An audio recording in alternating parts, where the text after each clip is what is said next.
नमस्कार दर्शक बंधु जय माँ लक्ष्मी आज ये राशिफल वीडियो को आपण को स्वागत। तो दर्शक बंधु पवित्र मार्गशीर मास द्वितीय गुरुवार जहाँकि बनवाक जाऊँच अत्यंत शुभ दुर्लभ राजयोग यार प्रभाव पड़ा जाऊँच 12 गोटी राशि चक्र से किसी गोटे राशि होगा जाऊँच अत्यंत भाग्यशाली।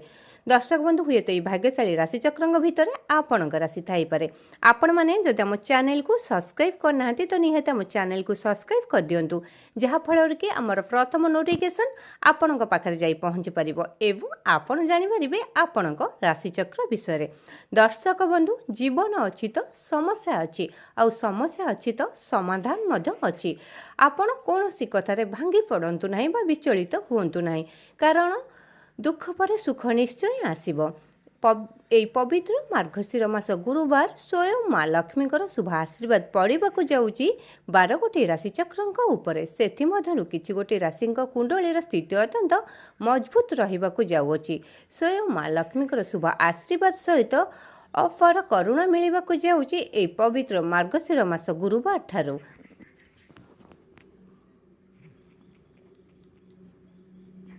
ता सहित यही भाग्यशाली राशिचक्र कुंडली रहिबाकु जाऊँगी ग्रह मानकर शुभ चलन ता सहित महाभाग्यशाली हेबाई जाऊँगी किसी गोटी भाग्यशाली राशि।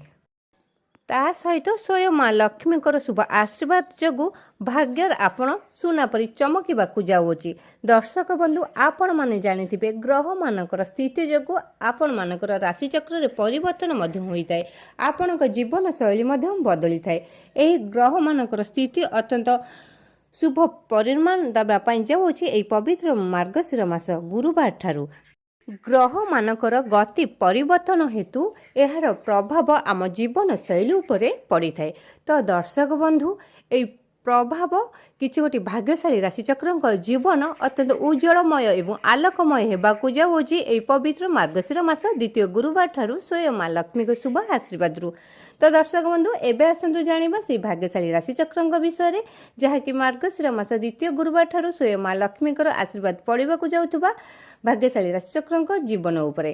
तो एवं आस जाना प्रथम भाग्यशाली राशिचक्र विषय। प्रथम भाग्यशाली राशि होती कर्कट राशि। कर्कट राशि व्यक्ति अत्यंत शुभ समय चलवाक जाऊँगी मार्गशीर मास द्वितीय गुरुवार ठारू स्वयं माँ लक्ष्मी शुभ आशीर्वाद आपण कुंडली आपण कुंडलीर स्थिति अत्यंत मजबूत रहा जाऊँगी। आपण जीवन में दीर्घ दिन धरी लगी रही दुख कष्ट समस्यार अंत घटवाक जाऊँगी। भाग्य आपण को पुनसा देव आशा ठारू अधिक आशाजनक फल आपण पाइपारती सुना परी चमकवाक जाऊँगी आपण जीवन। टंकार वर्षा हेबा सहित पौत्रिक संपत्ति आपण लाभवान हो पारते। आपण बिजनेस वाणिज्य क्षेत्र में प्रचुर टंका इन्वेस्ट करने सहित समाज रे आपणकर मान सम्मान जस बुद्धि पाइब। कोर्ट कचेरी माली मकदमा समस्त राय आपण सपक्ष जीव। प्रतिटी कार्य आपणकर शुभ एवं मंगलमय होगापाई जाऊँगी स्वयं माँ लक्ष्मी शुभ आशीर्वाद। एवं आसन जाना द्वितीय भाग्यशाली राशिचक्र विषय। द्वितीय भाग्यशाली राशि होती मिथुन राशि। मिथुन राशि व्यक्ति अत्यंत शुभ समय चलवाक जाऊँगी यही मार्गशीर मास द्वितीय गुरुवार ठारू आपण जीवन में दीर्घ दिन धरी लगी रही दुख कष्ट समस्यार अंत घटवाई जाऊँगी। भाग्य आपण को पुनसा देव आशा ठारू अधिक आशाजनक फल आपण को मिल पारे। आपण जेकोसी कार्य आरंभ करूँ ना कहीं निश्चय सफलता मिल।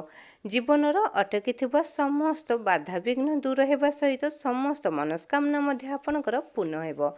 चाकरी क्षेत्र में आपणकर प्रमोशन हो पारे। शिक्षा क्षेत्र में आप विदेश यात्रा जापारती ता सहित पौत्रिक संपत्ति आपण लाभवान हो पारती। आपणकर दाम्पत्य जीवन सुखमय होगा सहित आपण परिवार सुख शांति समृद्धि मिल। प्रतिटी कार्य शुभ एवं मंगलमय होगापाई जाऊँगी स्वयं माँ लक्ष्मी शुभ आशीर्वाद।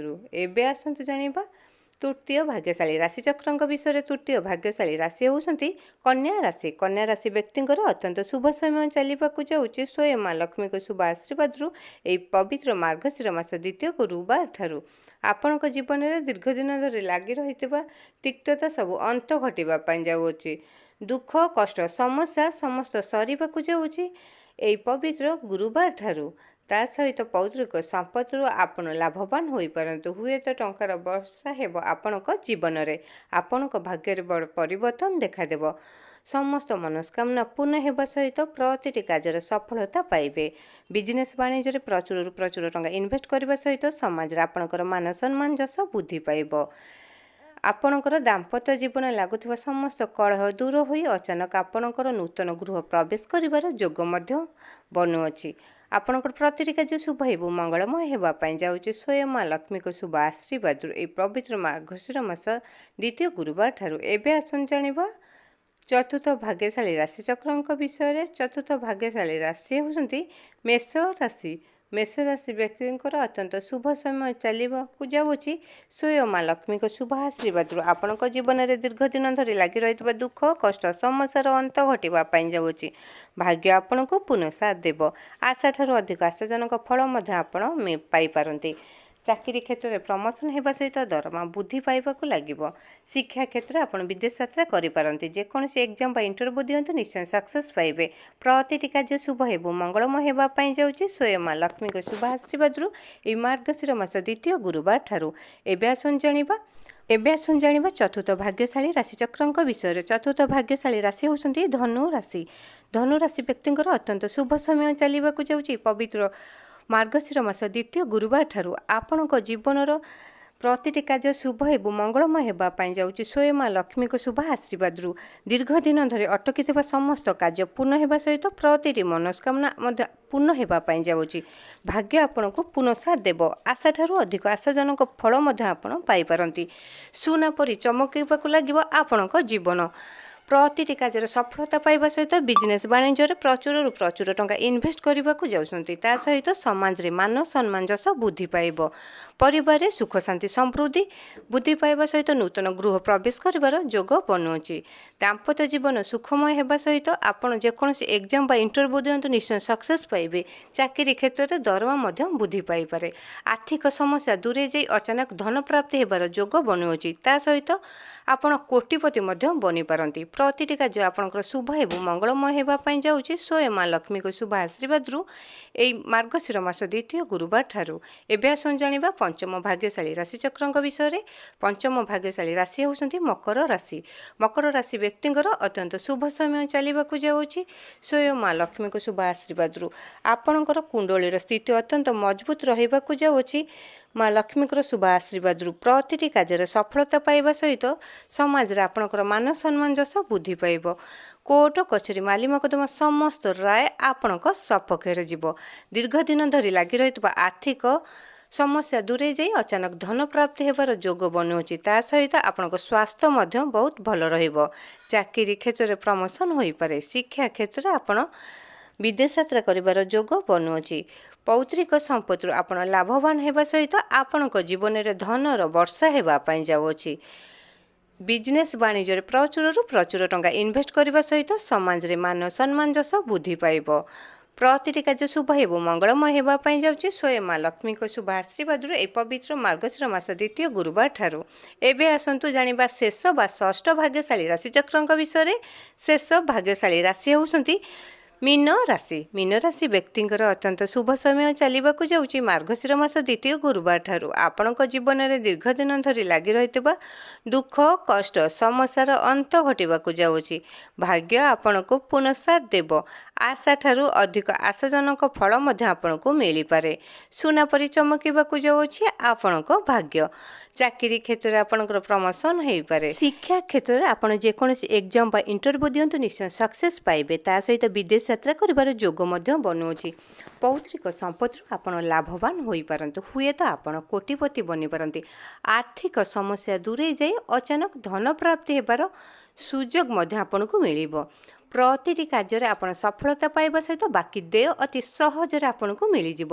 ଆପଣଙ୍କର ଦୀର୍ଘ ଦିନ ଧରି ଲାଗି ରହିଥିବା ସ୍ୱାସ୍ଥ୍ୟାବସ୍ଥାରେ ନୂତନ ପରିବର୍ତ୍ତନ ଦେଖାଦେବା ସହିତ ଆପଣଙ୍କ ସ୍ୱାସ୍ଥ୍ୟ ମଧ୍ୟ ବହୁତ ଭଲ ରହିବ। ଯାହାଫଳରେ କି ଆପଣଙ୍କ ମନ ମଧ୍ୟ ଅତ୍ୟନ୍ତ ପ୍ରଫୁଲ୍ଲିତ ରହିବ। ପ୍ରତିଟି କାର୍ଯ୍ୟ ଆପଣଙ୍କର ଶୁଭ ଏବଂ ମଙ୍ଗଳମୟ ହେବା ପାଇଁ ଯାଉଛି। ସ୍ୱୟଂ ମା ଲକ୍ଷ୍ମୀଙ୍କ ଶୁଭ ଆଶୀର୍ବାଦରୁ। ତ ଦର୍ଶକ ବନ୍ଧୁ ଏହିସବୁ ଥିଲା ଭାଗ୍ୟଶାଳୀ ରାଶିଚକ୍ରଙ୍କର ଭାଗ୍ୟଫଳ, ଯାହାକି ପବିତ୍ର ମାର୍ଗଶୀର ମାସ ଦ୍ୱିତୀୟ ଗୁରୁବାର ଠାରୁ ବଦଳିବାକୁ ଯାଉଛି। ଏହି ଭାଗ୍ୟଶାଳୀ ରାଶିଚକ୍ରଙ୍କର ଜୀବନ ପ୍ରତିଟି କାର୍ଯ୍ୟରେ ସଫଳତା ପାଇବା ସହିତ ସମାଜରେ ମାନ ସମ୍ମାନ ଯଶ ବୃଦ୍ଧି ପାଇବ। କୋର୍ଟ କଚେରୀ ମାମଲା ସମସ୍ତ ରାୟ ସପକ୍ଷରେ ଆପଣଙ୍କର ଯିବ।